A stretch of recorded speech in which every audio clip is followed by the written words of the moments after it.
2025-yil yangi qonunga binoan Rossiya hududida O'zbekiston, Tojikiston chet el fuqarolari endi sim karta olishi tartibi o'zgardi. Endi borib bitta o'sha pasportga sim karta ola olmaysiz. Buning uchun bir nechta qoidalarga rioya qilishimiz kerak. 4 bosqichdan iborat. Birinchisi pasport periodimiz bo'lishi kerak, snel solishimiz kerak. Bu pensiya fondidan olasiz yoki mo'y dokumentdan, gosuslugdan olasiz. Ikkinchi qoida bu o'sha Play Marketdan gosuslugani skachat qilamiz.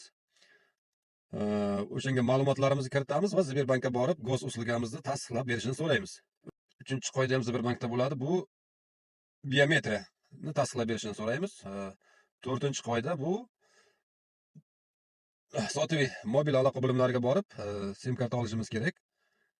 Buning uchun bizga kerak bo'ladi telefon, pasport, o'sha telefoningizda tasdiqlangan gosusluga va email kod so'raydi. Eski olganlar ham 2025-yil 1-iyulgacha o'zini shaxsini tasdiqlab olishi kerak. Bo'lmasam o'chirib qo'yadi og'aynilar.